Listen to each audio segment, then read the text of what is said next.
Hey guys, how are you all. मेरा नाम है रमनदीप सिंह। स्वागत है आपका मेरे चैनल एफएलएम में। एंड गाइस, आज हम अपना नया चैप्टर स्टार्ट करने जा रहे हैं जिसका नाम है इंश्योरेंस एक्ट 1938। इसके साथ मैंने ब्रैकेट में पार्ट ए क्यों लिखा है, क्योंकि इंश्योरेंस जो आपका मेन कोर्स है ना, आपके कोर्स में जो इस चैप्टर का नाम डला हुआ वो डला हुआ है इंश्योरेंस लॉज। और इंश्योरेंस लॉज में आपको दो चैप्टर पढ़ाए जा रहे हैं। एक पढ़ाया जा रहा है इंश्योरेंस एक्ट 1938 और एक पढ़ाया जा रहा है आपको थोड़ा सा आगे चलते हैं, पार्ट बी दिखाऊंगा तुम्हारे को। ये रहा insurance regulatory and development authority act 1999 part B. तो इसलिए मैंने उसके आगे पार्ट ए लिखा था, क्योंकि ये दोनों ही इंश्योरेंस से कनेक्टेड है। इन दोनों एक्ट का क्या रोल है अभी हम थोड़ी देर में बात करेंगे। तो ये दो एक्ट जो हैं इंश्योरेंस लॉ के अंदर आप लोगों को पढ़ाए जा रहे हैं। पहला है इंश्योरेंस एक्ट 1938, दूसरा है insurance regulatory development authority act 1999, IRDA act भी बोलते हैं उसको। अगर मैं आपसे सीधी सी भाषा में बात करूं, आपको इस सिंपल से वे में क्लियर हो रहा होगा कि इंश्योरेंस एक्ट मेनली इंडिया में इंश्योरेंस सेक्टर को रेगुलेट करता होगा, मतलब इंश्योरेंस सेक्टर पे फोकस करता होगा। और आज के डेट में इंश्योरेंस कौन नहीं कराता? आप हर चीज की इंश्योरेंस कराते हो, अपनी लाइफ से लेकर अपने व्हीकल की, घर में फायर की, होम इंश्योरेंस, है ना। दुनिया जहान की आप इंश्योरेंस कराते हो। इवन जो आप लैपटॉप्स वगैरह खरीदते हो, हाथ में जो मोबाइल फोन चलाते हो, उनकी भी आजकल लोग क्या करवाते हैं? इंश्योरेंस करवाते हैं। तो मेरा एक सिंपल सा क्वेश्चन पहले तो ये उठ के आता है कि व्हाट इज इंश्योरेंस, और दूसरा क्वेश्चन ये उठ के आता है कि इंश्योरेंस क्यों करवाई जाती है। दो बातें मैंने पूछा, पहला इंश्योरेंस क्या होती है, दूसरा इंश्योरेंस करवाने का लॉजिक क्या है, क्यों करवाई जाती है। तो एक छोटी सी चीज बताओ, अगर मैं तुमको सीधी सी भाषा में बोलूं, पहले हम इंश्योरेंस क्या होती है उसको समझने से पहले हम ये समझते हैं। हाँ, चलो दोनों चीज समझ लेते हैं। इंश्योरेंस क्या है, मैंने एक छोटी सी लाइन लिखी है ऊपर। Insurance in simple words is a protection against future loss. Insurance आपको प्रोटेक्शन देता है, जो कि आपको फ्यूचर में लॉस हो सकता है, उससे आपको क्या देता है? प्रोटेक्शन देता है। इसके लिए प्रोटेक्शन देने के लिए इंडिया में बहुत सारी इंश्योरेंस कंपनीज बनी हुई है। अब मुद्दा ये उठ के आता है कि हमारे को प्रोटेक्शन क्यों दे रही है ये कंपनीज? फ्री में दे रही है क्या? समाज सेवा कर रही है कंपनीज? नहीं, उसके बारे में बात करेंगे। नेक्स्ट मुद्दा ये उठाता है कि हम इंश्योरेंस करवाते क्यों हैं। आपको ये समझ आ गया कि अगर हमारे को फ्यूचर में किसी चीज में लॉस हो रहा है, तो हम अपने आप को लॉस से प्रोटेक्ट करवाने के लिए इंश्योरेंस करवाते हैं। जैसे एग्जांपल, मैंने कार ली, अब मेरे को डर है कि इस कार में आग ना लग जाए, मेरे को डर है कि इस कार का एक्सीडेंट ना हो जाए, तो हम उसके लिए क्या करवा रहे हैं? अपने व्हीकल की इंश्योरेंस करवाते हैं, है ना। अब मैंने एक फोन लिया, मेरे को लग रहा है मेरा फोन डैमेज ना हो जाए, हाथ से छूट के नीचे गिर ना जाए, या मेरे को लग रहा है कि मेरा फोन चोरी ना हो जाए, तो उसके लिए थेफ्ट इंश्योरेंस होती है। और नॉर्मली फोन गिर जाएगा और वो एक नॉर्मल इंश्योरेंस होती है। इंश्योरेंस में भी उसमें कई तरीके की होती है ना। एक होती है खाली डैमेज वाली इंश्योरेंस, एक होती है थेफ्ट इंश्योरेंस की चोरी हो जाएगा उसके बाद भी क्लेम मिलेगा। तो ये सब मैं क्यों कर रहा हूं कि हर एक तरीके में अगर आप हर एंगल से सोचोगे, तो आपको ये लग रहा है कि यार मेरे को जिस तरीके से भी नुकसान हो सकता है, उस नुकसान की किसी तरीके से भरपाई हो जाए, उसके लिए हम क्या करवाते हैं? इंश्योरेंस करवाते हैं। और इंश्योरेंस कहां करवाई जाती है? सबसे बड़ा मुद्दा ये उठता है कि इंश्योरेंस कहां करवाई जाती है। तो सीधी सी भाषा में अगर मैं तुम्हारे को बताऊं, इंश्योरेंस कहां करवाने की जरूरत पड़ती है, तो इंश्योरेंस करवाने की जरूरत कहां पड़ती है? जहां पे रिस्क होता है। जहां पे क्या होता है? रिस्क। जब मैं बोलूं रिस्क, तो रिस्क का मतलब होता है, मैं कह सकता हूं कि जहां पे risk, what is the meaning of risk, किसी ने मैं पूछ लूं वो रिस्क क्या है, तो रिस्क का मतलब होता है अनसर्टेनिटी। मतलब जहां पे more than one outcome possible है, जहां पे more than one outcome possible है, जहां पे एक से ज्यादा आउटकम मिलेगा। मतलब जैसे एग्जांपल लेके बात करते हैं। मैंने फोन लिया, फोन हाथ से छूट के गिर भी सकता है और नहीं भी, जरूरी नहीं है गिरेगा, गिर भी सकता है और नहीं भी, तो वो एक रिस्क है कि यार मेरे हाथ से कभी बात करते करते छूट ना जाए और नीचे स्क्रीन उसकी डैमेज ना हो जाए। तो वहां पे एक रिस्क था, तो मैंने इंश्योरेंस करवा ली। मैं अपने लिए, मैं खुद घर से निकल रहा हूं सुबह बाहर, मैं रोज लंबी ट्रैवलिंग करके जाता हूं, मेरे को डर है कि यार कहीं मेरा एक्सीडेंट ना हो जाए, कभी मैं मर ना जाऊं, तो मेरी फैमिली का क्या होगा। अगर मेरे मन में ऐसा रिस्क है, तो उसके लिए मैं अपनी लाइफ इंश्योरेंस करवाता हूं, क्योंकि वहां पे रिस्क है कि मैं घर शाम को वापस आऊंगा या नहीं आऊंगा। केस थ्री, मेरे पास एक मेरी बहुत बड़ी टिम्बर की कंपनी है, वहां पे लक्कड़ का हम माल डील करते हैं। मेरे को आए दिन टेंशन लगती है, भगवान मेरे टिम्बर में आग ना लग जाए, मेरी ये फैक्ट्री में आग ना लग जाए। तो मैंने अपनी पूरी टिम्बर्स की इंश्योरेंस करवा ली, क्योंकि जरूरी नहीं आग लगेगी, लेकिन लग भी सकती है और नहीं भी। लोग हेल्थ इंश्योरेंस करवाते हैं। हेल्थ इंश्योरेंस क्यों करवाते हैं? कि अगर उनको कोई बीमारी हो गई, या उनको कोई दिक्कत हो गई तो वो अपना इलाज करवा लें। तो जरूरी थोड़ी कि बीमारी होगी, हो सकती भी है और नहीं भी। तो अपने आप को बीमारी से बचाने के लिए हम लोग क्या कराते हैं, हेल्थ इंश्योरेंस। तो बीमारी हो सकती भी और नहीं भी, तो जहां पे generally more than one outcome होता है, जहां पे चीज हो भी सकती है और नहीं भी, और अनसर्टिनिटी या रिस्क है, तो वहां हम क्या करवाते हैं, इंश्योरेंस करवाते हैं। और इंश्योरेंस हमारे को क्या करती है, इंश्योरेंस हमारे को प्रोटेक्शन देती है अगेंस्ट फ्यूचर लॉस। ठीक है जी, ये हो गई बात खत्म। अब मैं अगर आपसे बात करूं तो अब आता है मेजरली इंडिया में कितने, ही सब आप नोट डाउन करते रहना, मैंने सब पहले से लिख दिया है तुम्हारे को सिंप्लीफाई करने के लिए, चीजें समझाने के लिए। अब आता है जी मेनली इंडिया में कितने तरीके की इंश्योरेंस होती है। तो सर मेनली इंडिया में दो तरीके की इंश्योरेंस होती है। एक होती है इंडिया में, क्या दुनिया में भी ज्यादा यही होती है, एक होती है लाइफ इंश्योरेंस और एक होती है जनरल इंश्योरेंस। एक होती है लाइफ इंश्योरेंस, एक होती है जनरल इंश्योरेंस। लाइफ इंश्योरेंस क्या होती है आपकी भाषा में, तुमने देखा होगा बहुत सारे लोग एलआईसी करवाते हैं, क्योंकि लाइफ इंश्योरेंस के लिए एलआईसी ज्यादा पॉपुलर है। लेकिन ऐसा नहीं कि खाली एलआईसी ही इंडिया, एलआईसी एक कंपनी है इंडिया के अंदर, life insurance corporation of India. तो ऐसा नहीं कि इंडिया में खाली एलआईसी ही लाइफ इंश्योरेंस करती है, इंडिया में बहुत सारी कंपनीज लाइफ इंश्योरेंस करती है। आईसीआईसी लॉम्बार्ड है, एक्सिस है, बजाज अलियांज है, बहुत सारी कंपनीज इंडिया में लाइफ इंश्योरेंस करती हैं। वो अलग बात है कि पॉपुलर इंडिया में कौन सी है, एलआईसी है। तो हम जो लाइफ इंश्योरेंस करवाते हैं उसका लॉजिक क्या होता है, मान लो मेरी उम्र अभी 30 साल है, एग्जाम्पल लेके बात कर रहे हैं, और मेरे को ये लग रहा है कि भाई मेरे को हो सकता है कि मैं 60 साल तक बचूंगा नहीं बचूंगा, तो मैंने 30 साल के लिए लाइफ इंश्योरेंस करवा ली अपनी। मतलब आज मेरी उम्र 30 साल है, मैंने अगले 30 साल के लिए क्या करवा ली, अपनी लाइफ इंश्योरेंस करवा ली। अब उसके लिए क्या करना पड़ता है, जब आप कोई इंश्योरेंस करवाते हो तो आपको हर साल एक, उस जिस अथॉरिटी ने आपकी इंश्योरेंस करी है, जिस कंपनी ने आपकी इंश्योरेंस करी है, आपको उनका एक अमाउंट पे करना होता है। क्योंकि ऑब्वियस सी बात है ना कि आपको वो, आपकी इंश्योरेंस का मतलब क्या है कि वो आपकी हेल्प करेंगे अगर आपके साथ कुछ भी गलत हुआ। तो हेल्प कोई फ्री में तो करता नहीं है, तो उसके लिए आपको एक अमाउंट पे करना पड़ता है, उसको हम बोलते हैं प्रीमियम। उसको हम क्या बोलते हैं, प्रीमियम। जो आप किसको पे करोगे, उस इंश्योरेंस कंपनी को पे करोगे, ताकि आप उनके लिए क्या हो जाओ, आपकी आपकी जिंदगी उनके हाथ में कवर हो जाए। अब आप लाइफ इंश्योरेंस क्यों करवा रहे हो, कि मान लो उम्र आपकी 30 साल और आपने मान लो अगले 30 साल के लिए लाइफ इंश्योरेंस करवाई है, मतलब 60 साल तक के लिए। तो इसकी इंटरप्रिटेशन ये है कि अब आप हर साल कुछ प्रीमियम भरोगे, है ना। मान लो आपने 20 लाख रुपए की लाइफ इंश्योरेंस करवाई है और आपको हर साल 10,000 रुपए पे करने होते हैं। अब ये हर साल 10,000 रुपए या 20,000 रुपए आपको प्रीमियम पे करना होता है ना। अब ये इसमें 20 लाख रुपए का क्लेम कवर है। इस 20 लाख रुपए क्लेम का मतलब ये है कि आप 20,000 रुपए हर साल जमा करवा रहे हो आने वाले 30 सालों के लिए। तो इसका मतलब कायदे से आप सिर्फ 6 लाख रुपए जमा करवाओगे, लेकिन इतने साल तक आपने 30 साल तक उस इंश्योरेंस कंपनी को पैसा दिया, तो उसके ऊपर वो इंटरेस्ट जुड़ता चला जाएगा, और मान लो वो आपको 20 लाख रुपए का क्या देंगे, उसके ऊपर क्लेम देंगे। तो इसकी इंटरप्रिटेशन ये है कि अगर आने वाले 30 साल के अंदर अगर आप बीच में ही मर गए किसी रीजन की वजह से, तो लाइफ इंश्योरेंस के अंदर क्या होता है, आपने आपकी पूरी फैमिली को जितने का आपने क्लेम कवर करा था, मान लो आपने 20 लाख रुपए का क्लेम के लिए डील डन की थी और आप उसी के अकॉर्डिंग प्रीमियम पे करते थे, तो आपकी फैमिली को भले ही आपने पूरा पैसा पे नहीं करा है, हो सकता है कि आपको 20 लाख रुपए का प्रीमियम मिलना था, लेकिन वो आपके मरने पे मिलना था, और अभी आपको सिर्फ इंश्योरेंस लिए हुए सिर्फ 3 साल ही हुए हैं और आप 3 साल के बाद ही मर गए, तो आपकी और देखा जाए तो और आपको हर साल 20,000 रुपए प्रीमियम पे करना था। तो कायदे से आपने इंश्योरेंस कंपनी को खाली 60,000 पे करे हैं, लेकिन आपकी फैमिली को पूरा का पूरा 20 लाख रुपए क्या मिलेगा, इन हैंड मिलेगा, क्योंकि आपके मरने पे आपकी फैमिली को इंश्योरेंस कंपनी ने इतना पैसा देना था, क्योंकि इतने क्लेम की बात हुई थी। तो लाइफ इंश्योरेंस लोग क्यों करवाते हैं कि मेरे मरने के बाद कल को अगर मेरी फैमिली को कोई दिक्कत होगी तो उनको क्लेम मिल जाए। दूसरा तरीका यह होता है कि भाई मैंने 30 साल की लाइफ इंश्योरेंस कराई थी, मान लो मैं मरा ही नहीं 30 साल में, मान लो मेरी उम्र 30 साल है और मैंने अगले 30 साल के लिए इंश्योरेंस कराई थी 60 साल तक की उम्र तक के लिए, कि अगर इस अगले 30 साल में मर जाऊंगा तो मेरी फैमिली को क्लेम मिल जाएगा, मेरी फैमिली मेरे पीछे से मतलब किसी का, मेरी फैमिली को किसी के हाथ पैर नहीं गिड़गिड़ाने पड़ेंगे, उनका घर चलता रहेगा। लेकिन हुआ क्या कि अगले 30 साल तक मैं मरा ही नहीं, लेकिन मैं हर साल 20-20 हजार पूरा देता आ रहा था। तो इसका मैंने कायदे से इस 30 सालों के अंदर अगर मैं 20,000 रुपए महीना दे रहा हूं, तो मैंने 10 साल में 2 लाख रुपए दिए होंगे, तो 30 सालों के अंदर मैंने कितने दिए होंगे, 20 लाख 20,000 महीना कह रहा हूं, सॉरी 20,000 रुपए अगर साल दे रहा हूं, तो मैंने 10 साल में 2 लाख रुपए दिए होंगे, और 30 सालों के अंदर 6 लाख रुपए दिए होंगे। तो 6 लाख रुपए के लिए मेरे को इंश्योरेंस कंपनी, मान लो रफली एक आइडिया ले रहे हैं, वैसे इतना देती नहीं होगी, लेकिन मैं एवरेज के बोल रहा हूँ कि 6 लाख रुपए देने के बाद 30 साल के बाद मान लो इंश्योरेंस कंपनी मेरे को 20 लाख रुपए दे रही है, एग्जाम्पल लेके बात कर रहे हैं। तो अगर वो मेरे को 20 लाख दे रही है, तो अब वो पैसा, क्योंकि मैं मरा तो हूं ही नहीं, तो 30 साल के बाद वो पैसा मेरे को मैच्योर होकर मिल जाएगा, वो पैसा मेरे अकाउंट में आ जाएगा। तो इसका मतलब नॉर्मली लाइफ इंश्योरेंस का पैसा कब मिलता है, जब आप मरते हो तब। लेकिन लाइफ इंश्योरेंस में एक टर्म भी फिक्स होता है कि इतने साल के लिए इंश्योरेंस है, अगर उतने पीरियड तक आप नहीं मरे तो उतना टाइम पीरियड खत्म होने के बाद आपको वो पैसा मैच्योर होकर आपको मिल जाएगा विद इंटरेस्ट। तो आपने 6 लाख रुपए जमा कराए थे, विद इंटरेस्ट मान लो आपको 18, 15, 20 लाख जो भी वो कंपनी से डिसाइड होता है वो मिल जाएगा।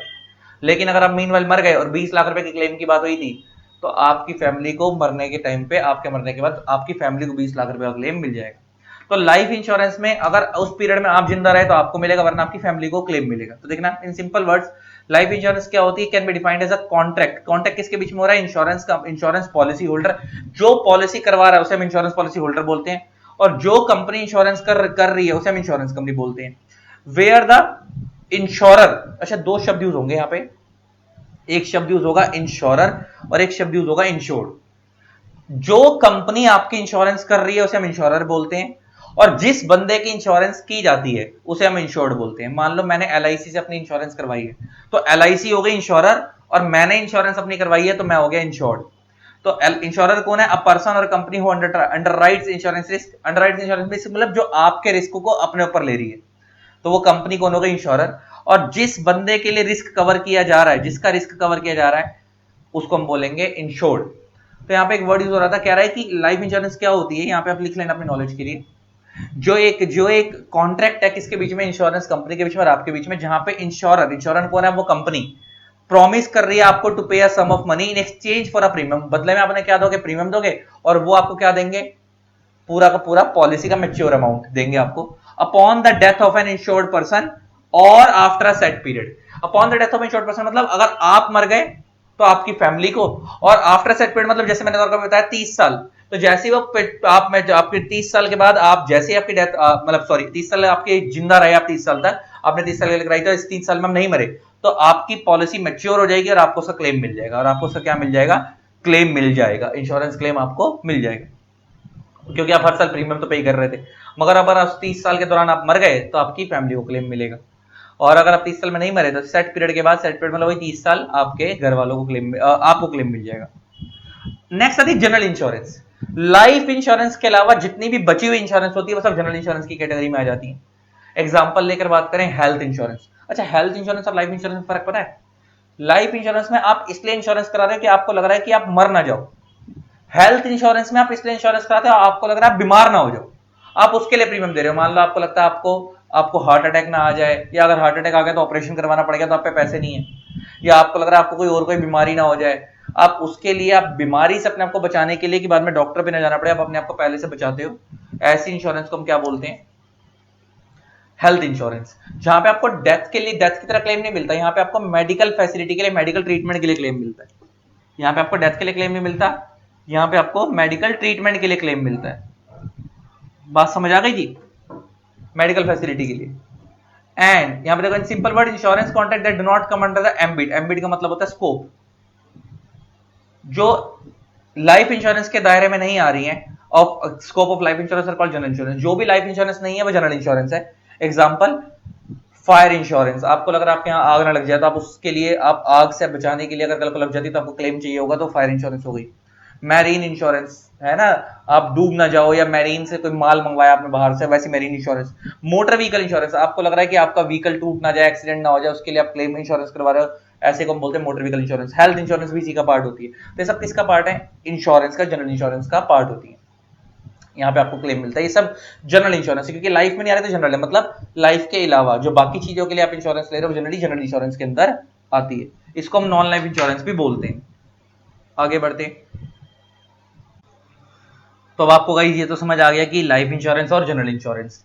आपको पता है इन दोनों इंश्योरेंस के लिए इंडिया में बहुत पॉपुलर कंपनीज भी हैं। जैसे अगर मैं एलआईसी के हिसाब से बात करूं तो लाइफ इंश्योरेंस के लिए इंडिया में सबसे पॉपुलर कंपनी, मैं ये नहीं कह रहा कि खाली एलआईसी ही लाइफ इंश्योरेंस करती है, नहीं, मैं कह रहा हूं सबसे अगर पॉपुलर कंपनी किसी के भी मुंह से निकलेगा ना तो वो लाइफ इंश्योरेंस के लिए निकलता है, life insurance corporation of India.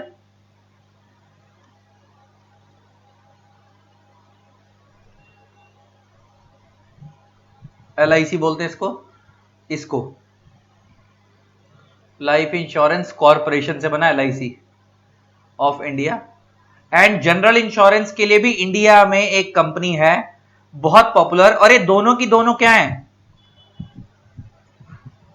PSU है, पब्लिक सेक्टर अंडरटेकिंग, मतलब गवर्नमेंट की कंट्रोल में है दोनों कंपनीज। हालांकि अब तो आपको पता होगा एलआईसी लिस्टेड भी हो गई है, अब तो इसके स्टॉक मार्केट में शेयर्स भी ट्रेड होते हैं, अब तो लिस्टेड है। लेकिन मेनली इनका कंट्रोल आज भी किसके हाथ में है? गवर्नमेंट के हाथ में। पीएसयू है, इन्हें बोलते हैं public sector undertaking. Public sector undertaking मतलब गवर्नमेंट कंपनीज, जो मतलब गवर्नमेंट के जो कंट्रोल में, गवर्नमेंट कंपनीज बोलना गलत रहेगा, ऐसी कंपनी जो गवर्नमेंट के कंट्रोल में, public sector undertakings.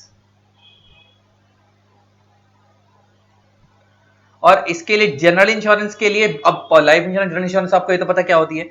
General insurance के लिए इंडिया के अंदर है general insurance corporation of India, corporation of India, GIC बोलते हैं। जैसे इसको एलआईसी बोलते हैं शॉर्ट में, इसको शॉर्ट में जीआईसी बोलते हैं। अच्छा, आपको पता है कुछ मैंने और बातें लिखी हैं।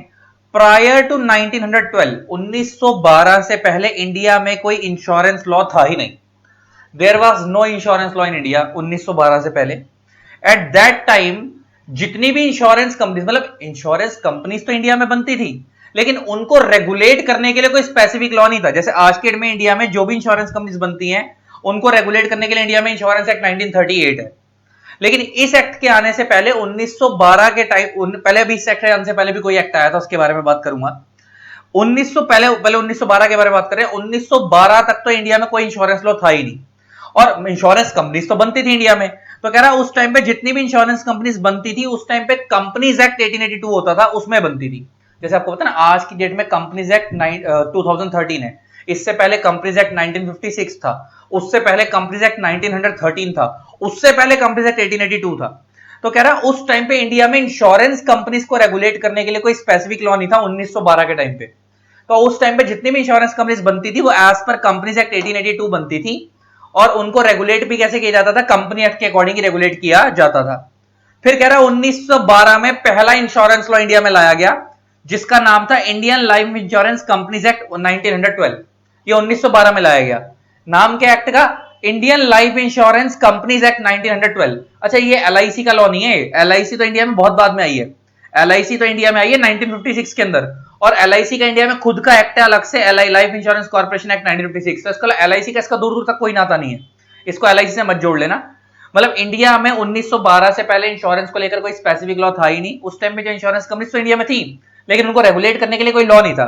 तो उस 1912 से पहले इंडिया में इंश्योरेंस कंपनीज किसके अकॉर्डिंग बनती थी? 18 कंपनीज एक्ट 1882 के अकॉर्डिंग बनती थी, और उसी के अकॉर्डिंग गवर्न भी होती थी, चलाई भी उसी के अकॉर्डिंग जाती थी, प्रोविजंस भी उनको उसी के फॉलो करने होते थे। फिर 1912 में एक इंश्योरेंस कंपनीज एक्ट 1912 आ गया। इंश्योरेंस कंपनीज एक्ट 1912 आने के बाद क्या हुआ कि कंपनीज जो थी, इंश्योरेंस कंपनीज जो थी, वो इस एक्ट के अकॉर्डिंग बनने लगी और इस एक्ट के अकॉर्डिंग चलने लगी। लेकिन दिक्कत पता है क्या है? यहां पे वर्ड यूज हो रहा है लाइफ इंश्योरेंस, और आपको पता है मेनली दो तरीके की इंश्योरेंस होती है, एक होती है लाइफ इंश्योरेंस, एक होती है जनरल इंश्योरेंस। 1912 वाले एक्ट के अंदर जब यह लाया गया इंडियन लाइफ इंश्योरेंस एक्ट, तो इसका फोकस खाली लाइफ इंश्योरेंस पे था, अदर इंश्योरेंस पे था ही नहीं, मतलब जनरल इंश्योरेंस पे था ही नहीं। फायर इंश्योरेंस, हेल्थ इंश्योरेंस, ये जो बाकी सारी इंश्योरेंस होते हैं उस पे इसका फोकस था ही नहीं। और इस लॉ में और भी कई सारी कमियां थी। फिर इस लॉ को हटाया गया, और इस लॉ को हटाने के बाद इंडिया में कौन सा लॉ लाया गया?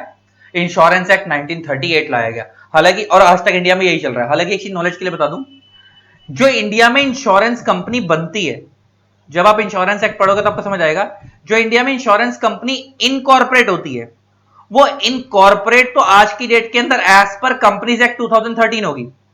उसको बनेगी तो कंपनी एक्ट 2013 के अकॉर्डिंग, क्योंकि वो कंपनी लॉ, कंपनी है तो अल्टीमेटली कंपनी लॉ के अकॉर्डिंग बनेगी। लेकिन एक बार जब वो बन जाएगी तो उसके ऊपर जो मेन लॉ लगेंगे वो सारे इंश्योरेंस एक्ट के लगेंगे। फर्क समझ आ रहा है? जब इंश्योरेंस के लिए इंडिया में कोई स्पेसिफिक लॉ नहीं था 1912 से पहले, तो उस टाइम पे इंश्योरेंस कंपनीज बनती भी कंपनी एक्ट 1882 के अकॉर्डिंग थी, और गवर्न भी कंपनी एक्ट 1882 के अकॉर्डिंग की जाती थी 1912 से पहले। फिर 1912 वाला जब लाइफ इंश्योरेंस कंपनीज एक्ट आया, तो उसके अकॉर्डिंग जिसमें क्या हुआ कि कंपनी बनती भी इसके अकॉर्डिंग थी, गवर्न भी इसके अकॉर्डिंग होती थी।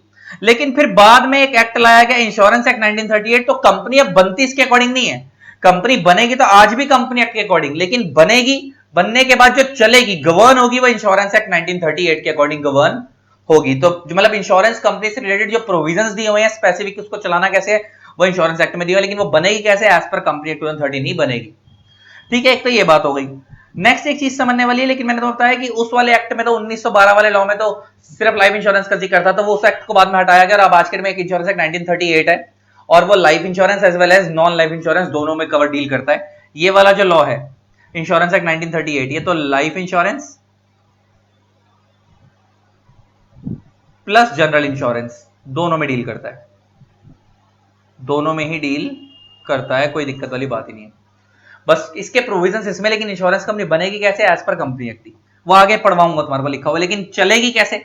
हालांकि बनते वक्त भी इंश्योरेंस एक्ट के कुछ प्रोविजंस फॉलो करने हैं और बनने के बाद भी फॉलो करने हैं, लेकिन साथ साथ कंपनी एक्ट भी लगता है बनाने के लिए। और वैसे भी जब आप कंपनी एक्ट पढ़ोगे ना, तो कंपनी एक्ट के सेक्शन 1 में लिखा हुआ है कि हमारा जो कंपनी लॉ है वो इंश्योरेंस कंपनीज पे भी लगता है, लेकिन अगर इंश्योरेंस एक्ट में और कंपनी एक्ट में कंफ्लिक्ट होगा तो इंश्योरेंस एक्ट की बात मानी जाएगी, वहां पे ये लिखा हुआ है। तो मैं नॉलेज के लिए पढ़वा दूं, देखो तुम्हें एक चीज नॉलेज के लिए पढ़वा देता हूं, रुक जाओ, ऐसे ही चीज बेटर क्लियर होगी, अंडरस्टैंडिंग आएगी। जैसे कंपनी लॉ का चैप्टर 1 है, ये कंपनी लॉ का चैप्टर 1 खोला है मैंने, यहां पे देखो क्या बोला, एप्लीकेबिलिटी ऑफ एक्ट सेक्शन 1। तो यहां पे लिखा है कि पहले तो वो ये एक्ट कहां लगता है, जो कंपनियां कंपनी एक्ट में बनी उन पे लगता है। दूसरा, इंश्योरेंस कंपनीज पे भी लगता है, लेकिन आगे लिखा है except in far as set provision are inconsistent with the provision of insurance act. आ गई बात, मतलब नॉर्मली हमारा वाला act, company act, insurance companies पे भी लगेगा, लेकिन अगर इंश्योरेंस एक्ट में और कंपनी एक्ट में कोई कंफ्लिक्ट होगा तो इंश्योरेंस एक्ट की बात मानी जाएगी, कंपनी एक्ट की बात नहीं मानी जाएगी। उसका सिंपल लॉजिक है ना, insurance act specifically insurance companies के लिए बना है।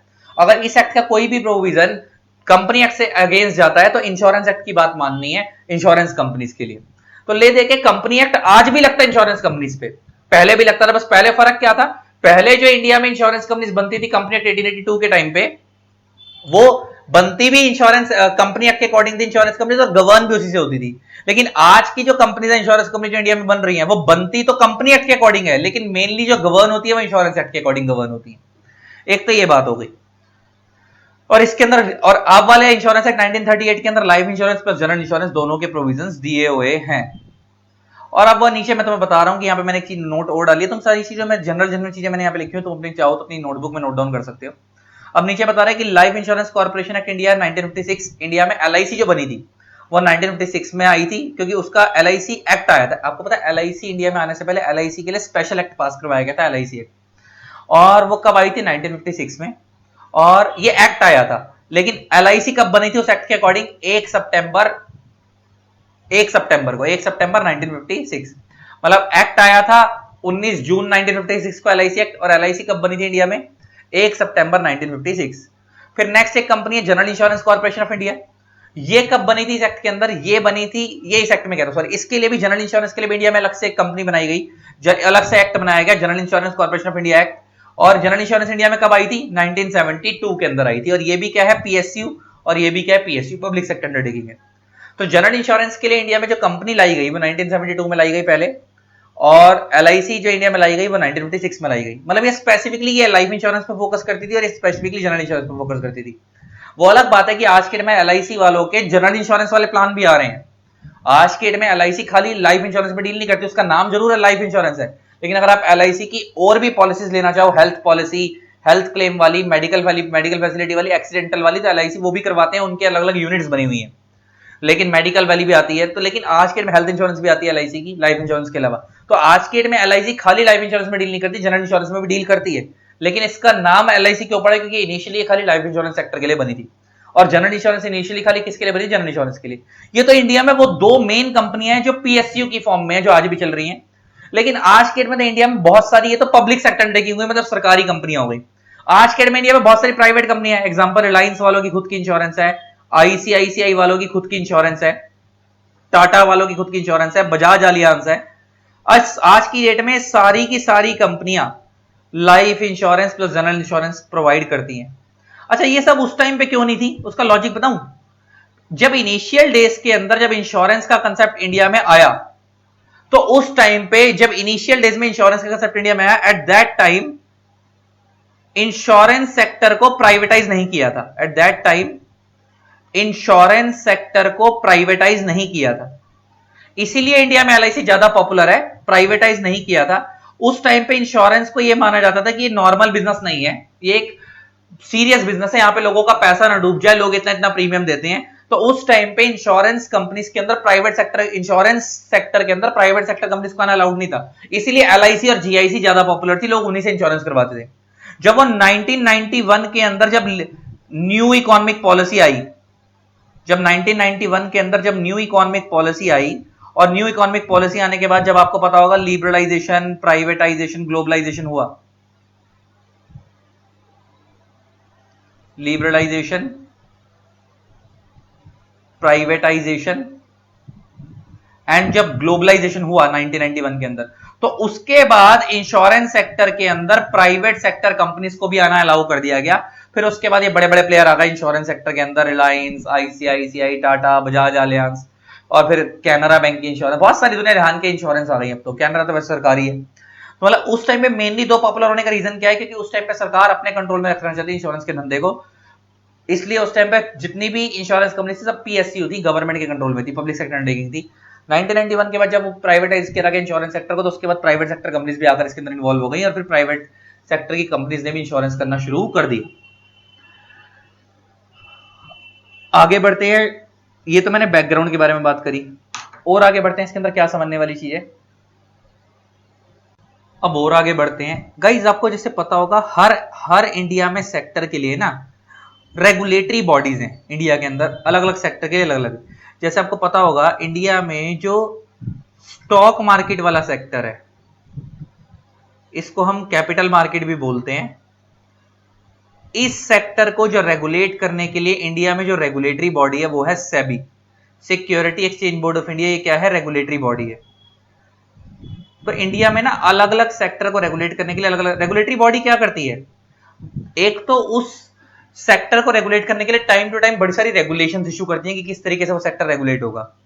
दूसरा, उस सेक्टर के अंदर अगर कोई भी कमी हो रही है उसकी सुपरविजनिंग करना, उसके अगेंस्ट एक्शन लेना, वो सब कौन देखती है? सेबी।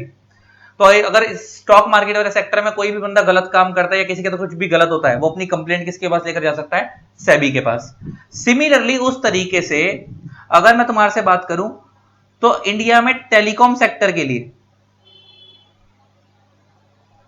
जो इंडिया में रेगुलेटरी बॉडी है वो है ट्राई।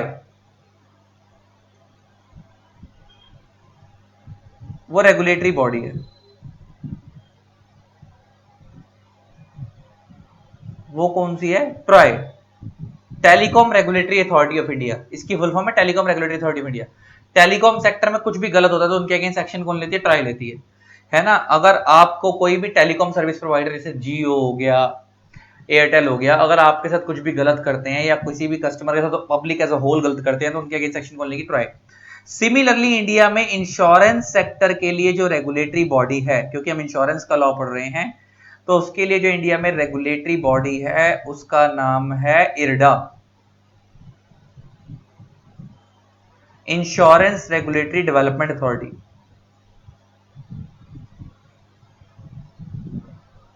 रेगुलेटरी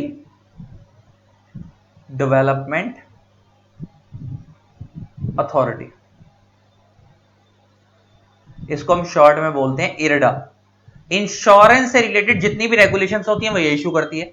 अगर आपको इंश्योरेंस कंपनी से रिलेटेड कोई दिक्कत है तो इस इरडा के नीचे एक बंदा काम करता है, वो इसी का क्रिएट की हुई बॉडी है, उसका नाम है ओम्बड्समैन। क्या नाम है उसका? ओम्बड्समैन। अगर इंश्योरेंस से रिलेटेड कोई भी डिस्प्यूट है, इंश्योरेंस रिलेटेड अगर आपको कोई भी डिस्प्यूट है, इंश्योरेंस कंपनी आपको क्लेम नहीं दे रही, आपका क्लेम बनता है या कम क्लेम दे रही है, इंश्योरेंस रिलेटेड कोई भी डिस्प्यूट है तो आप उसके अगेंस्ट कंप्लेंट कर सकते हो एक बंदे के पास, जिसके पास आप कंप्लेंट करोगे उसे हम बोलेंगे ओम्बड्समैन। और ये किसके नीचे काम करता है? ये इरडा के नीचे काम करता है। और अगर ओम्बड्समैन भी आपकी नहीं सुनता तो आप इरडा पे जाके कंप्लेंट कर सकते हो, और अगर इरडा भी आपकी नहीं सुनता फिर तो कोर्ट कचहरी वाला रास्ता तो है ही आपके पास, वहां तो आप जा ही सकते हो। तो ये एक इंडिया में रेगुलेटरी बॉडी है इंश्योरेंस सेक्टर को लेकर, इरडा। तो ये भी आपको पता होना चाहिए कि हम इंश्योरेंस के लॉ पढ़ना स्टार्ट करने वाले हैं, तो इसमें जो इंश्योरेंस सेक्टर को रेगुलेट करती है वो रेगुलेटरी बॉडी कौन है? इरडा। अब बुक से पढ़ना शुरू करते हैं इंश्योरेंस सेक्टर के बारे में। तो क्या कहता है पर ध्यान से देखना, बहुत कुछ हमने पढ़ लिया, समझ लिया इंश्योरेंस के बारे में। कहता है जी, insurance is a method of spreading over a large number of persons a possible financial loss too serious to be conveniently borne by individual। कह रहा है जनरली लोग इंश्योरेंस इसलिए करवाते हैं कि अगर वो फाइनेंशियल लॉस इतना बड़ा होता है कई बार कि वो खुद बियर नहीं कर पाते, वो इंश्योरेंस कंपनी बेयर कर लेगी। वो छोटा अमाउंट तो बेयर कर सकते लेकिन बड़ा नहीं बेयर कर पाते। जैसे तुमने देखा होगा आजकल लोग टर्म इंश्योरेंस कराते हैं या मेडिक्लेम इंश्योरेंस कराते हैं। आपने देखा होगा कि अगर आप मेडिकल इंश्योरेंस करवा रहे हो तो 20 लाख 30 लाख रुपए का अगर आपको क्लेम चाहिए तो उसके लिए सिर्फ 20-25 हजार रुपए साल का प्रीमियम जाता है। अब उसमें यह होता है कि देखो मेडिकल इंश्योरेंस में, जिसको हेल्थ इंश्योरेंस बोलते हैं, इसमें और लाइफ इंश्योरेंस में फर्क पता है क्या होता है? हेल्थ इंश्योरेंस में क्या है कि जैसे मान लो आपने इस साल 25,000 रुपए प्रीमियम भरा और मान लो 20 लाख रुपए की पॉलिसी थी, तो उसकी इंटरप्रिटेशन ये है कि अगर आपका बीच में अगर आप तबियत खराब हो गई और आपने 25,000 रुपए का क्लेम प्रीमियम भरा हुआ है तो 20 लाख रुपए तक का इलाज आपका, उसका 20 लाख रुपए तक के इलाज का पैसा कौन भर देगा? Insurance company.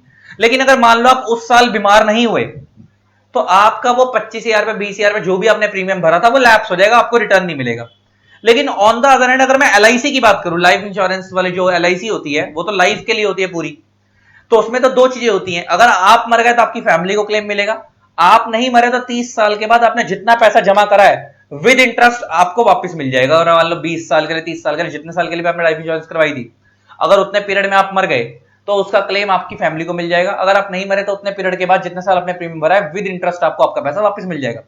लेकिन हेल्थ इंश्योरेंस में या एक्सीडेंटल इंश्योरेंस जो बाइक वगैरह की इंश्योरेंस होती है, ये जो आप इंश्योरेंस करवाते हो मोटर व्हीकल इंश्योरेंस, ये ट्रैफिक अपने आप हर चीज के लिए मोटर व्हीकल के लिए करवाते हो या अपनी हेल्थ के लिए करवाते हो या अदर इंश्योरेंस करवाते हो, फायर इंश्योरेंस करवाते हो, ये इंश्योरेंस का जो प्रीमियम होता है ना कभी रिटर्न नहीं होता। जैसे उस वाले में तो लाइफ इंश्योरेंस में तो रिटर्न रहता है, वापस मिल जाता है विद इंटरेस्ट, ये रिटर्न नहीं होता। अगर अगर मान लो जिस साल के लिए आपने करवाई, अगर उस साल में अगर आपको कोई दिक्कत हो गई, जैसे आपने हेल्थ इंश्योरेंस करवाई थी या आपने अपने व्हीकल की इंश्योरेंस करवाई थी, अगर व्हीकल का एक्सीडेंट हो गया तो आपको क्लेम मिल जाएगा। अगर उस साल में व्हीकल का एक्सीडेंट नहीं हुआ तो आपका क्लेम खत्म हो गया, आपको अगले साल फिर करवाना पड़ेगा, वो क्लेम का पैसा वापस नहीं मिलेगा, मतलब वो प्रीमियम का पैसा वापस नहीं मिलेगा जो आपने दिया था।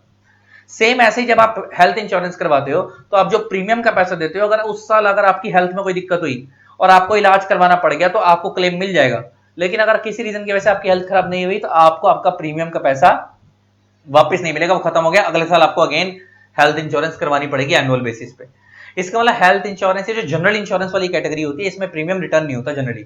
जो आप पैसा लगाते हो वो आपका, अगर जिस चीज के लिए आपने वो चीज करवाई है अगर वो चीज हो गई तो आपको क्लेम मिल जाएगा, अदरवाइज आपका प्रीमियम एक साल ही एनुअल बेस पे होती है, उसके बाद प्रीमियम खत्म, अगले साल आप दोबारा प्रीमियम पे करो। और कोई भी इंसान अगर हेल्थ इंश्योरेंस करवा रहा है तो वो इसलिए करवा रहा है कि उसको पता है कि भाई 20,000 रुपए का प्रीमियम देना आसान है ना।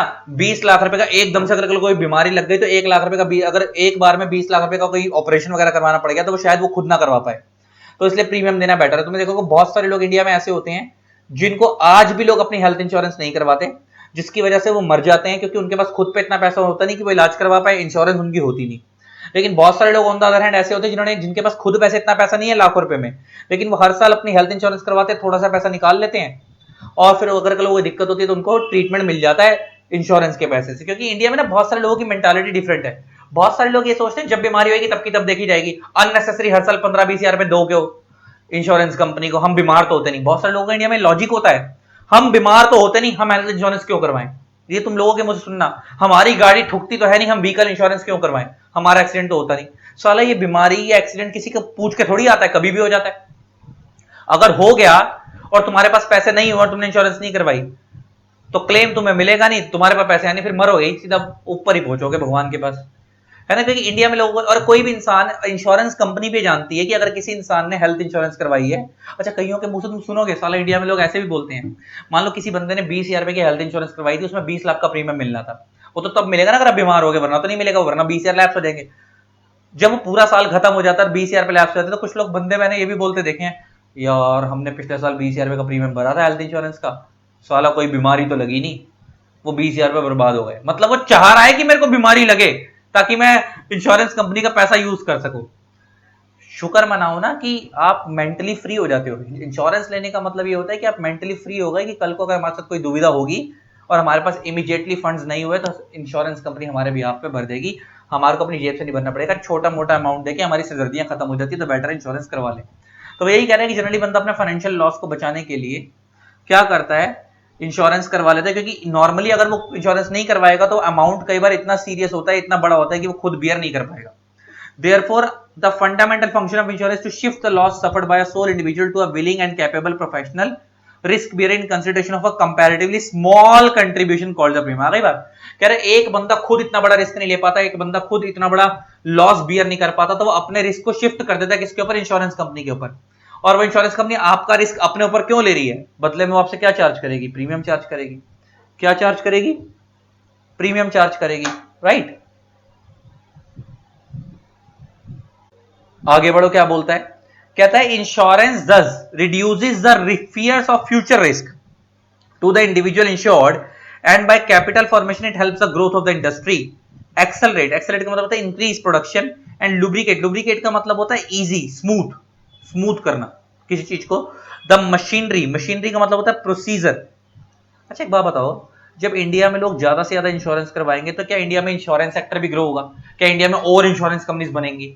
और इंश्योरेंस का फायदा जब एक बार लोगों को पता लगे, बंदे का फायदा तो है ही है, पूरी ओवरऑल इकोनॉमी का फायदा। जब इंडिया में एक सेक्टर ग्रो होगा, लोग इंश्योरेंस करवाएंगे तो एक नया सेक्टर पैदा होगा। और आज के मतलब इंश्योरेंस सेक्टर ऑलरेडी बहुत ज्यादा ग्रो कर ही चुका है। तो जब इतने सेक्टर ग्रो होगा तो इंश्योरेंस कंपनीज बनेगी नई नई, क्या लोगों को रोजगार मिलेगा, एम्प्लॉयमेंट भी मिलेगी, उसका भी तो फायदा है। ओवरऑल नेशन इकोनॉमी इंप्रूव होगी, वो तो फायदा है ही है। तो it mobilise the resources and accelerate and stabilise growth and help in establishment of welfare state. आ गई ना बात? तो कह रहा है मोबिलाइज का मतलब होता है सारे रिसोर्सेज को आप इकट्ठा करके, आपके छोटे से पैसे से लोगों के पैसे इकट्ठे करके लोगों की हेल्प करते हैं, और अल्टीमेटली ओवरऑल ग्रोथ का, ओवरऑल इकोनॉमी में लोगों का वेलफेयर होता है, बढ़िया उनके लिए होता है। अब आता है प्रायर टू 1912, 1912 से पहले there was no insurance law in India. मैंने आपको बताया ना, उस टाइम पे, उससे पहले इंडिया में कोई इंश्योरेंस लॉ था ही नहीं। The insurance companies were governed by the provision of Indian companies act 1882। उस टाइम पे insurance companies Indian companies act 1882 से गवर्न होती थी। In the beginning of the 20th century many companies sprang up. Sprang का मतलब होता है increase, pump, खड़ा होना। बहुत सारी इंश्योरेंस कंपनी खड़ी हुई, many of them were unsound, लेकिन बहुत सारी खड़ी हुई, लेकिन कुछ डाउन भी हुई, कुछ कंगली हो गई। मतलब इन द सेंस ये कह रहा है जब 20th सेंचुरी आई, पहले 1900 की सदी में इंश्योरेंस लॉ कोई था ही नहीं। जब तक 20th सेंचुरी आई उस टाइम पे इंडिया में बहुत सारी इंश्योरेंस कंपनी बीच में बन चुकी थी, कंपनी 1882 के अकॉर्डिंग। उसमें से बहुत सारी ग्रो कर गई, बहुत सारी पंप मतलब आप ऐसे कह सकते हो ग्रो करी, लेकिन बहुत सारी अनसाउंड हो गई, मतलब खत्म भी हो गई। सो दीज डिमांडेड लेजिस्लेशन, तो हमें ऐसा लगा कि इनके लिए एक स्पेसिफिक लॉ बनाना चाहिए इंश्योरेंस कंपनीज के लिए। तो 1912 में एक लॉ लाया गया जिसका नाम था Indian life insurance companies act and the provident insurance society act were pass to control life insurance only. लेकिन कह रहा दो एक्ट लाए गए इंडिया में, एक Indian life insurance company act 1912 में, और एक लाया गया प्रोविडेंट इंश्योरेंस सोसाइटी एक्ट। लेकिन इन दोनों लॉ में दिक्कत क्या थी? खाली लाइफ इंश्योरेंस में ही डील करते थे, जनरल इंश्योरेंस में डील नहीं करते थे। और ये जितने भी लॉ थे ये कॉपी किए गए थे इंग्लिश के लॉ से, मतलब इंग्लैंड के लॉ से कॉपी किए गए थे। और इंग्लैंड में जो लॉ था उसका नाम था इंश्योरेंस कंपनी एक्ट 1909। मतलब जो इंडिया में ये जो इंडियन लाइफ इंश्योरेंस एक्ट आया 2012 वाला, 1912 वाला, ये इंश्योरेंस एक्ट 1909 इंश्योरेंस कंपनी 1909 से कॉपी किया गया था इंग्लैंड के। मगर इसमें और उसमें फर्क क्या था? जो इंडियन लेजिस्लेशन था, इंडियन मतलब जो इंडियन लॉ था, वो खाली लाइफ इंश्योरेंस में डील करता था, लेकिन जो इंग्लैंड का लॉ था वो life insurance as well as non life insurance मतलब जनरल इंश्योरेंस दोनों में डील करता था। और इस इंडियन लाइफ इंश्योरेंस एक्ट में और भी बहुत सारी दिक्कतें थी, उसकी वजह से उसको हटाकर ये अनहेल्दी दिक्कतें थी, उसकी वजह से एक नया लॉ लाया गया इंश्योरेंस एक्ट 1938, जो फिर life insurance as well as general insurance दोनों में डील करता था। तो मतलब ये बता रहे हैं कि जो Indian life insurance companies act 1912 India में आया था, वो life insurance companies act 1909 England के लॉ से कॉपी किया गया था। मगर दिक्कत क्या थी कि वो इंग्लैंड वाला law life sector, life insurance as well as general insurance दोनों में डील करता था, लेकिन इंडिया वाला लॉ खाली लाइफ इंश्योरेंस में डील करता था। और हमारे इंडिया में दोनों ही इंश्योरेंस की बहुत ज्यादा जरूरत थी, और वो कुछ चीज तक टाइम तक चलती रही चीजें, लेकिन बाद में फिर इंश्योरेंस एक्ट 1938 लाया गया इसको खत्म करके, क्योंकि उस लॉ में और भी दिक्कत थी। और ये वाला लॉ दोनों में डील करता है, लाइफ इंश्योरेंस में भी और जनरल इंश्योरेंस में भी। अब आता है FDI in insurance sector India. अभी एफडीआई क्या होती है? तुमने सुना होगा फॉरेन डायरेक्ट इन्वेस्टमेंट। अब ये क्या होती है उसके लिए मैं तुम्हारे को एक कंसेप्ट समझाता हूं, बहुत बढ़िया, मजा आ जाएगा तुम्हारे को सुन के। क्या है कंसेप्ट?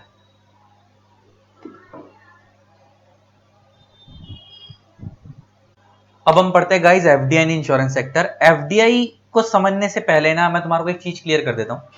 देखो पहले नॉर्मल इंडिया के हिसाब से बात करते हैं, फिर एफडीआई के हिसाब से बात करेंगे। एफडीआई मतलब फॉरेन डायरेक्ट इन्वेस्टमेंट, ये क्या होती है वो समझेंगे। पहले नॉर्मल इंडिया के हिसाब से बात करते हैं। सिंपल, वैसे कि मैंने इसका एफडीआई का जिक्र और भी कई चैप्टर में करा होगा, लेकिन फिर भी फटाफट रिकॉल करा रहा हूं, क्या पता तुमने इंश्योरेंस पहले उठा लिया और दूसरे चैप्टर आपने अभी ना करे हो एफडीआई से रिलेटेड। जैसे मान लो ये इंडियन कंपनी है एक्स लिमिटेड, ये इंडियन कंपनी है। अगर ये वाई लिमिटेड इसके अंदर, ये वाई लिमिटेड इसको फंड्स देना चाहती है, तो ये दो तरीके से देगी। या तो शेयर कैपिटल की फॉर्म में, या डेट की फॉर्म में, है ना।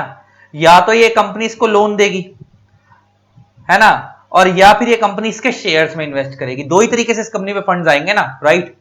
तो सिमिलरली जब कोई ये तो अगर मान लो ये भी इंडियन कंपनी, ये भी इंडियन कंपनी, मैं उस सेंस में बात कर रहा हूं। लेकिन अगर वही इंडियन कंपनी किसी फॉरेन के इन्वेस्टर से फंड रेज करती है तो वहां पे भी दो ही रास्ते होंगे, या तो डेट की फॉर्म में पैसा आएगा या इक्विटी की फॉर्म में पैसा आएगा, शेयर कैपिटल की फॉर्म में आएगा। तो अब यहां से बात करते हैं, मान लो कोई इंडियन कंपनी है,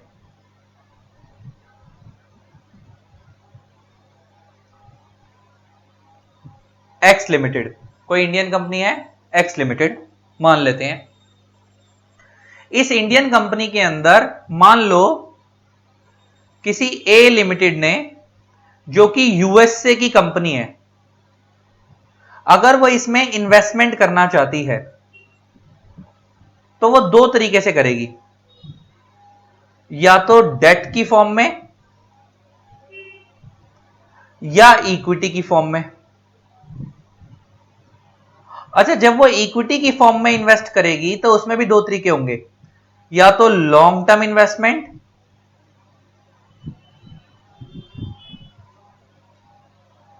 या शॉर्ट टर्म इन्वेस्टमेंट।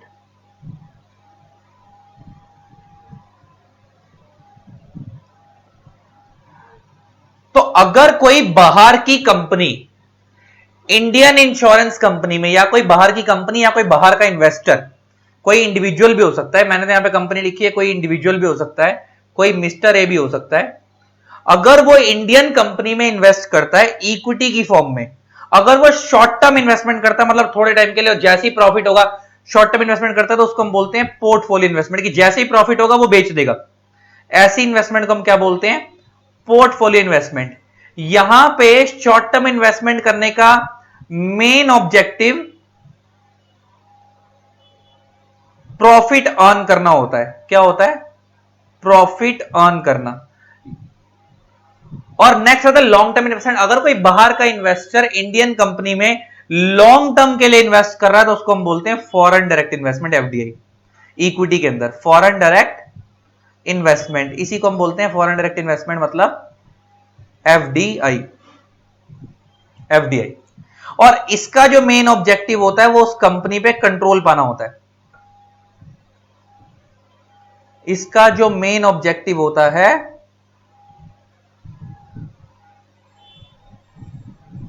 वो उस कंपनी को कंट्रोल करना होता है, कंपनी को कंट्रोल करना होता है। और अगर वो इंडियन कंपनी डेट की फॉर्म में फंड रेज करती है तो उसको हम बोलते हैं external commercial borrowing.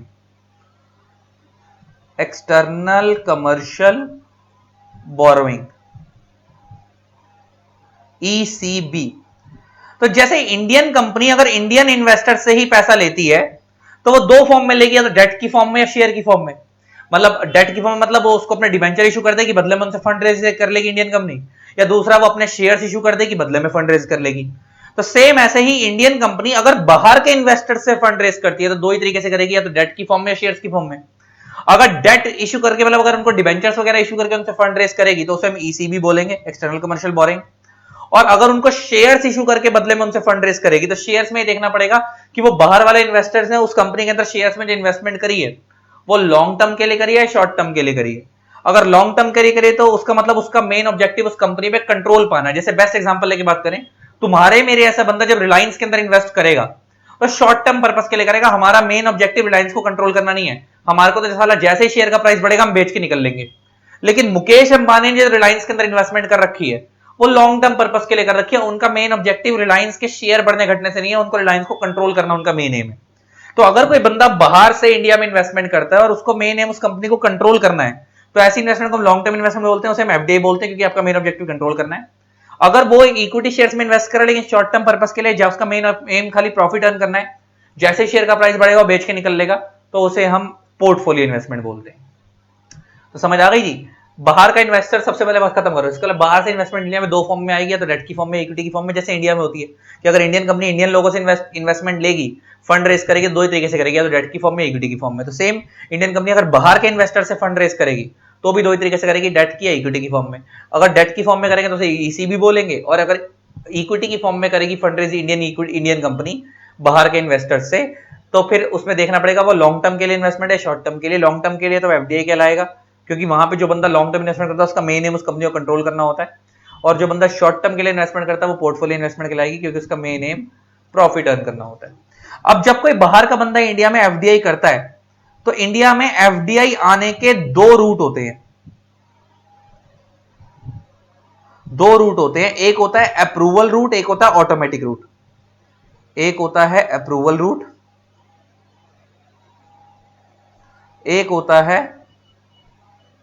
Automatic route. Approval root और ऑटोमेटिक रूट में फर्क क्या होता है? अप्रूवल रूट का मतलब है कि अगर आपको उस सेक्टर में इन्वेस्टमेंट करनी है तो आपको पहले गवर्नमेंट का अप्रूवल लेना पड़ेगा तभी। अच्छा, यहां पे मैं वर्ड यूज कर रहा हूं सेक्टर, मैं कंपनी वर्ड यूज नहीं कर रहा। देखो, जब मैं बोलूं सेक्टर, तो इंडिया में बहुत सारे सेक्टर, जैसे इंश्योरेंस सेक्टर हो गया, इंश्योरेंस एक सेक्टर है। अब उसमें इंश्योरेंस सेक्टर में बहुत सारी कंपनी आती है, एलआईसी हो गई, रिलायंस हो गई, टाटा हो गई, ये सब। फिर नेक्स्ट आता है जी टेलीकॉम सेक्टर, फिर टेलीकॉम एक अलग सेक्टर है, फिर उसके अंदर बहुत सारी कंपनी आती है, जियो हो गई, एयरटेल हो गई, वगैरह वगैरह। फिर नेक्स्ट आता है ऑटोमोबाइल सेक्टर, ऑटोमोबाइल सेक्टर के अंदर बहुत सारी कंपनियां आ गई, मारुति, टाटा, ये सब। तो मैं सेक्टर की बात कर रहा हूं, और इंडिया में ना हर सेक्टर के लिए एक लिमिट सेट की गई है कि आप इस सेक्टर में इतने अमाउंट तक इन्वेस्ट कर सकते हो, इससे ऊपर नहीं। तो अब मैं तुम्हें क्या बता रहा हूं, बड़े ध्यान से सुनना। तो दो तरीके के रूट होते हैं, एक होता है ऑटोमेटिक रूट, जब कोई बाहर का बंदा इंडियन कंपनी में एफडीआई करता है, मतलब लॉन्ग टर्म के लिए उसका इंडियन कंपनी की इक्विटी शेयर में इन्वेस्ट करता है, तो उसमें दो रूट होते हैं, एक होता है अप्रूवल रूट, एक होता है ऑटोमेटिक रूट। अप्रूवल रूट का मतलब है कि यहां पे no government approval is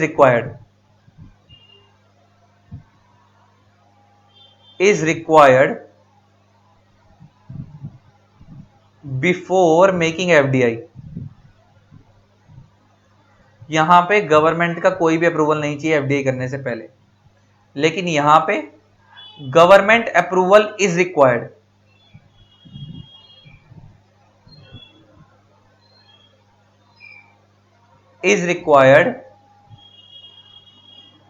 before making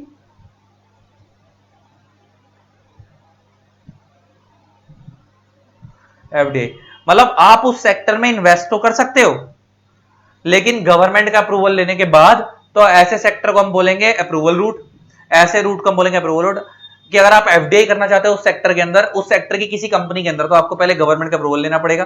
तो अगर अप्रूवल लेने वाला सेक्टर होगा तो उसे हम अप्रूवल रूट बोलेंगे, और अगर उस सेक्टर में इन्वेस्ट करने के लिए अप्रूवल नहीं लेना है तो उसे हम ऑटोमेटिक रूट बोलते हैं। और इसके लिए ना इंडिया में बाहर से जब इन्वेस्टमेंट इंडिया में आती है तो उसके लिए एक लॉ है, foreign exchange management act 1999, FEMA बोलते हैं उसको शॉर्ट में।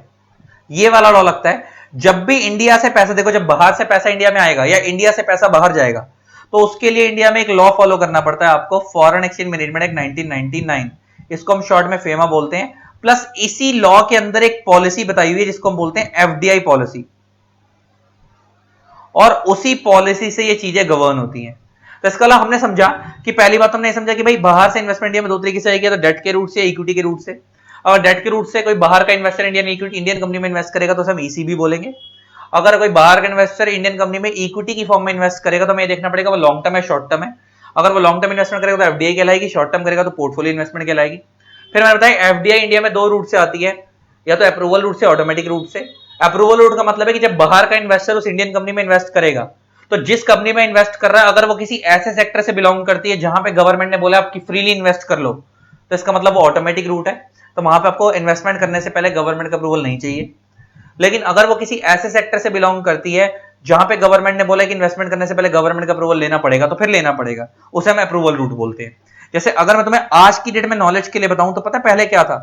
पहले क्या था, इंडिया में एक लॉ था, अभी अमेंडमेंट आ चुकी है। पहले क्या था कि इंडिया में अगर आपको इंश्योरेंस सेक्टर में इन्वेस्ट करना है तो 49% तक आप ऑटोमेटिक रूट से इन्वेस्ट कर सकते थे। 49% से अगर ऊपर इन्वेस्टमेंट करनी है तो आपको गवर्नमेंट का अप्रूवल चाहिए होता था। आज की डेट में लिमिट 49 की ऑमिट हो चुकी है, और ऑमिट होने के बाद ये लिमिट हो गई है 74% की, और वो भी सीधा ऑटोमेटिक रूट में इंस्टेड ऑफ 49। लेकिन नीचे एक चीज लिखवा दी, गवर्नमेंट की क्लैरिफिकेशन आई 2021 में कि no Indian insurance company shall allow the aggregate holding by way of total foreign investment in equity by way of foreign investor including portfolio investor to exceed 74% of the paid up capital. इसकी interpretation क्या है मैं तुम्हें बताता हूं। मान लो ये x limited Indian company है, मान लो ये इंडियन इंश्योरेंस कंपनी है, मान लो ये x limited Indian insurance company है, मान लो एक वाई लिमिटेड यूएसए की कंपनी है, तो ये फॉरेन कंपनी हो गई, ये फॉरेन एंटिटी हो गई, इसको हम फॉरेन इन्वेस्टर बोल सकते हैं। अगर ये बंदा इस कंपनी के अंदर एफडीआई करना चाहता है, एफडीआई करने का मतलब क्या है, ये बंदा इस कंपनी की इक्विटी में इन्वेस्ट करना चाहता है, तो ये कर सकता है। लेकिन पहले कितना कर सकता था, पहले लॉ था कि अगर ये इस कंपनी के अप टू 49% तक इक्विटी शेयर परचेज करता है, अप टू 49% तक, तो ऑटोमेटिक रूट से इन्वेस्ट कर सकता था। मतलब उसको 49% तक किसी भी गवर्नमेंट का अप्रूवल लेने की जरूरत नहीं थी। बियॉन्ड 49%, मतलब 49% से ऊपर अगर वो इन्वेस्ट करना चाहता है तो उसको अप्रूवल रूट में आना पड़ेगा, मतलब गवर्नमेंट का अप्रूवल लेना पड़ेगा। पहले ये लॉ था, लेकिन अब ये लॉ हट चुका है और अब ये लिमिट सीधा एक ही हो गई है।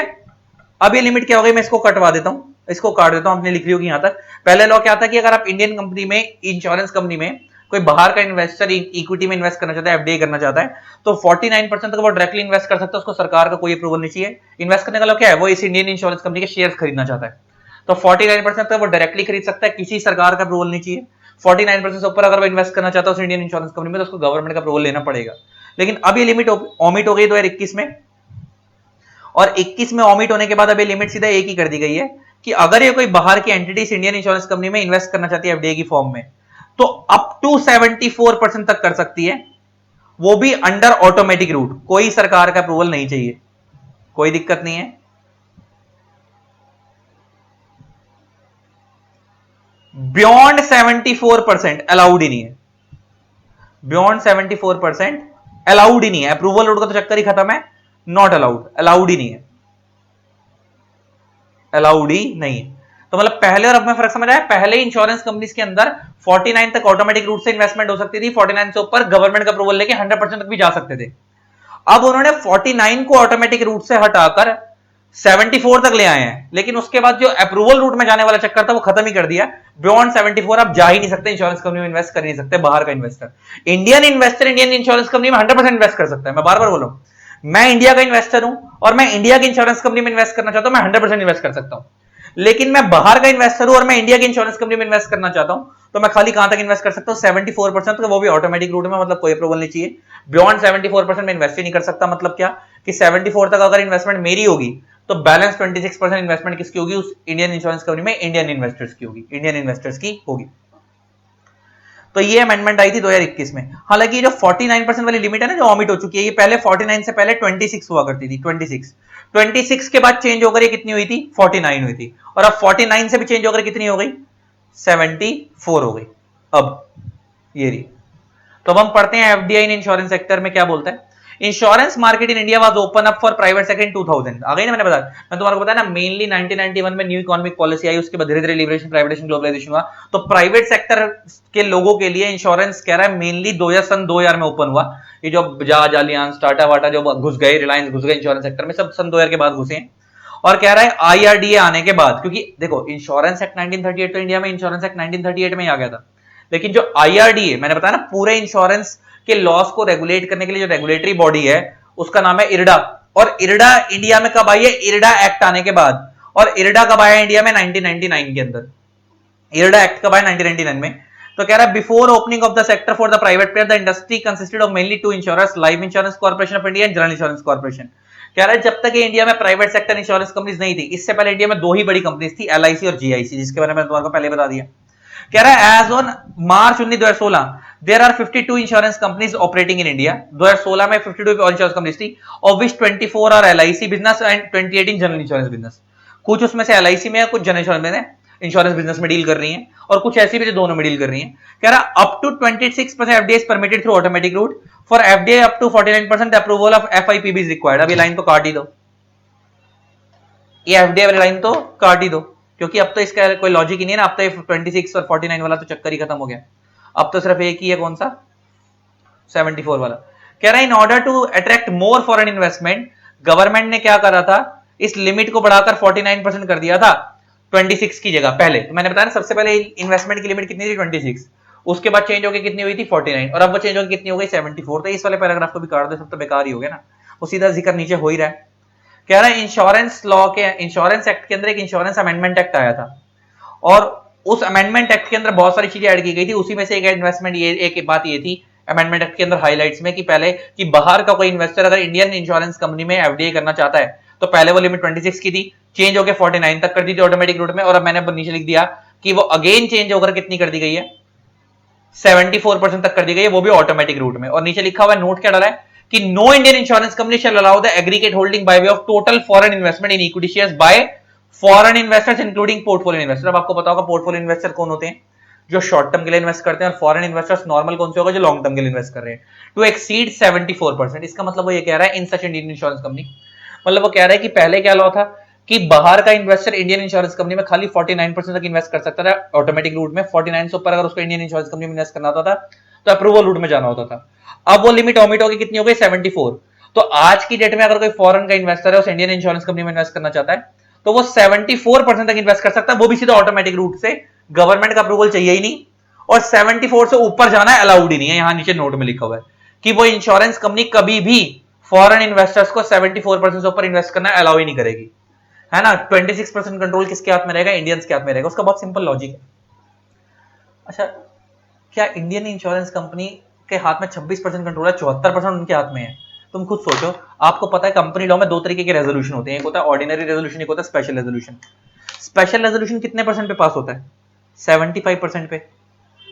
अगर हम 75% तक अलाउ कर देते फॉरेन इन्वेस्टर्स को तो सारे स्पेशल रेजोल्यूशन ये लोग डिसीजन लेते वक्त खुद ही पास कर लेते। लेकिन अगर इनको खाली 74 अलाउ करा है, इसका मतलब अगर फॉरेन इन्वेस्टर 74% तक इंडियन कंपनी में इन्वेस्ट करेगा तो मतलब वो खाली 74% तक की वोटिंग दे पाएगा। इसका मतलब इंडियन इन्वेस्टर्स के पास कितने शेयर होंगे, 26%। इसका मतलब 74 उनके पास, 26 इंडियन के पास हो गए। इसका मतलब जब भी उस इंश्योरेंस कंपनी के अंदर जब भी स्पेशल रेजोल्यूशन पास होगा तो अगर फॉरेन इन्वेस्टर चाह के भी वो लास्ट खाली 74 तक ही वोट दे पाएंगे तो उनको 1% के लिए इंडियन इन्वेस्टर्स की परमिशन लेनी पड़ेगी, क्योंकि एसआर कितने पे पास होता है, 75 पे। इसलिए उनको 75 तक अलाउ नहीं करा, खाली 74 तक अलाउ करा। लॉजिक समझ आया? क्योंकि किसी भी कंपनी में जो डिसीजन लिए जाते हैं वो बेसिकली रेजोल्यूशन पास करके लिए जाते हैं, और रेजोल्यूशन मेनली दो तरीके के होते हैं, ओआरएसआर, ऑर्डिनरी रेजोल्यूशन मोर देन 50% पे पास होता है, स्पेशल रेजोल्यूशन 75% पे पास होता है। और ऑर्डिनरी रेजोल्यूशन बेसिकली छोटी मोटी चीजों के लिए लिया जाता है और एसआर बड़ी चीजों के लिए लिया जाता है। तो आपको, क्योंकि आप कंपनी लॉ पढ़ के आए हो, आपको ये बात पता है, तो अगर कोई इंश्योरेंस कंपनी जिसके अंदर फॉरेन इन्वेस्टर हैं, अगर उन फॉरेन इन्वेस्टर्स उन्होंने 74% तक की इन्वेस्टमेंट की हुई है तो वो ओआर तो पास कर लेंगे अपनी मर्जी से, क्योंकि 74% तक की इन्वेस्टमेंट उन्हीं के पास है। लेकिन वो एसआर कभी भी अपनी मर्जी से पास नहीं कर पाएंगे, उनको एक, क्योंकि एसआर 75% पे पास होता है और 1% के लिए उनको इंडियन इन्वेस्टर्स की परमिशन लेनी पड़ेगी। इसलिए एक किस्म से इंडियन इन्वेस्टर्स के हाथ में कंट्रोल दे दिया थोड़ा बहुत, ताकि इनको अपनी मनमर्जी ना करने दो। इंडिया में आए हो तो ऐसे मनमर्जी थोड़ी करने देंगे। अच्छा, इसमें तो 74% अलाउड है, लेकिन कह रहा है जो इंश्योरेंस से रिलेटेड जो लोग हैं, जो इंश्योरेंस ब्रोकर्स हैं, जो इंश्योरेंस कंसल्टेंट, जैसे आपने देखा होगा टीवी में ऐड आती है, वो इंश्योरेंस की बहुत सारी कंपनीज है जो इंश्योरेंस ब्रोकर्स का काम करती हैं। वो कौन सी है यार, टीवी में ऐड आती है ना, पॉलिसी बाजार। ये इंश्योरेंस अपनी पॉलिसी थोड़ी बेचते हैं, ये इंश्योरेंस ब्रोकर है। ये लोग कौन है, इंश्योरेंस ब्रोकर की आप इनकी वेबसाइट पे जाके इंश्योरेंस किसी अलग अलग कंपनियों की बुक कर लो, जैसे पॉलिसी बाजार हो गया, ये इंश्योरेंस ब्रोकर है। ये कौन है, इंश्योरेंस ब्रोकर। ये इंश्योरेंस कंपनी नहीं है, इंश्योरेंस ब्रोकर है। मतलब ये आपको अलग अलग कंपनीज के इंश्योरेंस प्रोवाइड करते हैं। कह रहा अगर आप इन कंपनियों में इन्वेस्ट करना चाहते हो तो आप 100% तक कर सकते हो। मतलब बात समझ आई? नॉर्मली अगर आप जो एफडीआई करते हैं इंश्योरेंस कंपनी में, वो खाली 74% तक अलाउड है। इंश्योरेंस कंपनी में मान लो आप एलआईसी के अंदर इन्वेस्टमेंट करना चाहते हो, या आप रिलायंस इंश्योरेंस में इन्वेस्टमेंट करना चाहते हो, या आप आईसीआईसी प्रूडेंशियल में इन्वेस्टमेंट करना चाहते हो, तो खाली 74% तक कर सकते हो। ये तो इंश्योरेंस कंपनीज हो गई। लेकिन वो कह रहा है जो इंश्योरेंस कंपनीज नहीं है लेकिन इंश्योरेंस से रिलेटेड जुड़े हुए लोग हैं, इंश्योरेंस ब्रोकर्स हो गए, इंश्योरेंस कंसल्टेंट हो गए, जो इंश्योरेंस की गाइडेंस देते हैं लोगों को कि इधर इन्वेस्ट करो, उधर करो, इन्होंने अगर अपनी कंपनी बना रखी है, इन कंपनीज के अंदर फॉरेन इन्वेस्टमेंट 100% तक अलाउड है, कोई दिक्कत नहीं है। यहां पे आप 100% तक की एफडीआई कर सकते हो। तो आप पॉलिसी बाजार वगैरह जो है, ये तो इंश्योरेंस ब्रोकर्स, इंश्योरेंस कंपनीज थोड़ी है। अगर आप, ये तो अलग अलग कंपनीज के इंश्योरेंस बेचते हैं, पॉलिसी बेचो है, पॉलिसी बाजार, ऐसी बहुत सारी कंपनीज आजकल इंडिया में, बहुत सारे इंश्योरेंस ब्रोकर्स हैं जिनसे आप पॉलिसी खरीद सकते हो अलग अलग कंपनीज की। तो अगर आप इनकी कंपनी में इन्वेस्ट करना चाहते हो आप 100% तक कर सकते हो। लेकिन अगर आप इंश्योरेंस कंपनी में इन्वेस्ट करना चाहते हो जो इंश्योरेंस ही कर रही है, मतलब जिनकी खुद की इंश्योरेंस है, आप आईसीआईसी प्रूडेंशियल इंश्योरेंस वो लोगों की इंश्योरेंस करती है, तो वो तो इंश्योरेंस कंपनी हो गई। ऐसी कंपनियों के अंदर आप 74% इन्वेस्ट कर सकते हो। लेकिन मान लो मैं इंश्योरेंस ब्रोकर हूं, मैं खुद इंश्योरेंस नहीं करता, मैं अलग अलग कंपनियों की इंश्योरेंस बिकवाता हूं, मैं आईसीआईसी की, टाटा की इंश्योरेंस बिकवाता हूं, और मेरी खुद की भी कंपनी है, तो मेरी कंपनी में आप 100% इन्वेस्ट कर सकते हो, 100% तक एफडीआई अलाउड है। तो इंश्योरेंस से रिलेटेड जो जुड़े हुए लोग हैं, इंश्योरेंस ब्रोकर्स वगैरह, उनकी कंपनीज में आप 100% एफडीआई कर सकते हो, लेकिन इंश्योरेंस कंपनीज के अंदर आप खाली 74% तक की एफडीआई कर सकते हो, वो भी ऑटोमेटिक रूट से। और आगे क्या है देखते हैं।